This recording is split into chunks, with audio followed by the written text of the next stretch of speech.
كريب المطاعم، كريب ب5 دقايق، كريب من غير بيض ومن غير دقيق ومن غير زيت ومن غير اي حاجه، تقدري تعمليه في البيت ب5 دقايق والنتيجه تحفه. زي ما انت شايفه كده، بصوا العجينه طريه وكريسبي من بره ازاي، عشان انا محمراها طبعا في السمنه بعد ما خلصتها. بص الحشو طبعا على ذوقك، ينفع حادق وينفع حلو. بص الحشوه شكلها عامل ازاي، بصوا طري وهش وجميل وطعمه زي الفل وانضف واحلى 100 مره من اللي بتجيبيه من بره. يلا نبدا وصفتنا ونقول عملنا الجمال ده ازاي. يا اهلا بيكم، النهارده معانا وصفه كريب سهله واقتصاديه من غير بيض ومن غير حليب ومن غير اي حاجه. طريقه المطاعم سهله وبسيطه وان شاء الله تعتمدوها تطلع عند حسن ظنكم. معانا 3 كوبايات دي زي ما انتم شايفين، هننزله عليهم في الخلاط، كله هيبقى في الخلاط.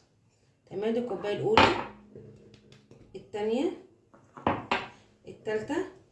طبعا انا حطيت 3 معالق زيت في شفشق الخلاط من تحت، بس هو ما تصوروش يعني، ممكن تستغني عنه، بس هما ال3 معالق بيطروه بيخلوه حلو، ممكن تستغني عنه. نطره الملح على نفس الكوبايه اللي عيرنا بيها دي هنعمله بيها الميه.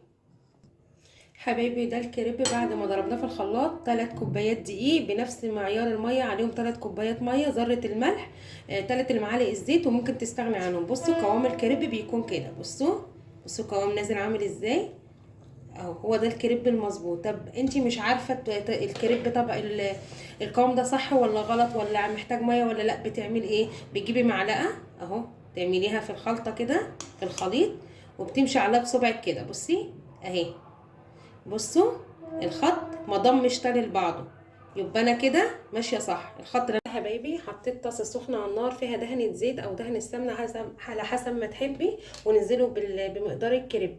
بصي من بوز الخلاط لشفشق الخلاط كده على طول اهو، تبداي بصي تلفي بسرعه،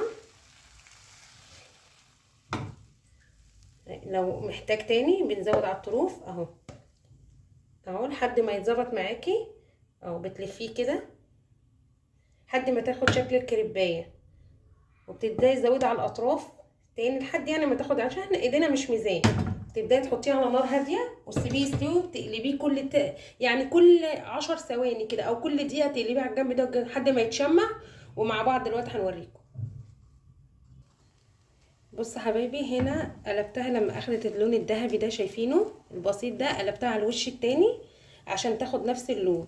معلش سامحوني في التصوير، المفروض الزاويه تكون فوق، بس انا ما عنديش والله معدات، انا حاطه التليفون على حل على حله الومنيوم مثبتاه ب4 مشابك، فانا طالعه على الله التسهيل يعني، انا عادي، انا بقدم لاخواتي وحبايبي واهلي، مفيش مشكله بقى الامكانيات وربنا يوفق يعني.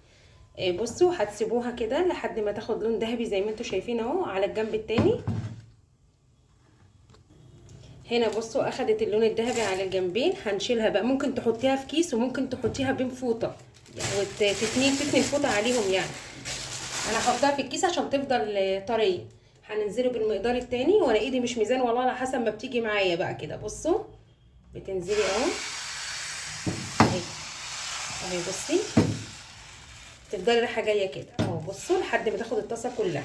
لقيتي بقى زياده، هي دلوقتي زياده، بنزل بيها في الخلاط تاني، الزيادات دي عشان ما تبقاش تخينه معايا، بنزل بيها في الخلاط تاني عادي اهي لحد ما تثبت معايا اهو.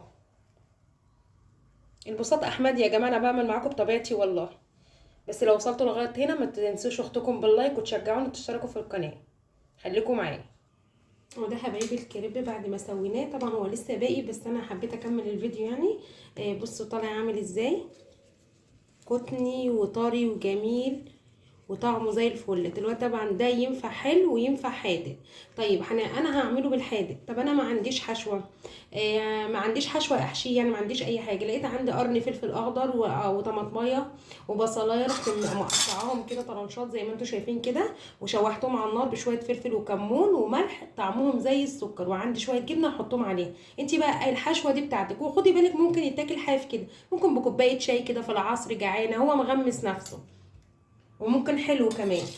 بصوا هتمسك كده عشان انا لسه هحمره على النار تاني اهي، تروحي في جنب واحد كده، يا رب بس التصوير يكون باين اهو. عندي صوص جبنه، ممكن على فكره الحشوه دي بس، وممكن من غير اي حاجه خالص. هتنزلي كده اهو حته جبنه كده بسيطه تبداي تلفيه اهو زي ما انت شايفه، وتجيبي الجنب. طيب يعني اهو حطيته في جنب وجبت وصلتهم ببعض، وبعدين رحت جايبه الطرف ده على خليته 7 زي ما انت شايفه اهو. سهل وفي منتهى السهوله. هكمل المقدار ونحمروه على النار واوريكم ازاي. بص حبايبي، هنا بعد ما حطيت نقطه زيت في الطاسه وحمرته على الجنبين، خليته ياخد اللون الذهبي ده، نبدا نطلعه بقى في الطبق بتاعنا. بصوا شكله عامل ازاي، بصوا الحشوه شكلها جوه يشهي ازاي. الحشوه دي على مزاجك انت. بصي وريحته جميله وطري، وبصي ممكن تخليه كمان مقرمش اكتر من كده من بره، بس هو بالنسبه لي كده حلو. اسهل واسرع واحلى طريقه كريب هتعمليها، وان شاء الله هتعتمديها. لو وصلت لحد هنا ما تنسيش اختك باللايك وتشير، وتشجعوني وتشتركوا في القناه. مع الف سلامه.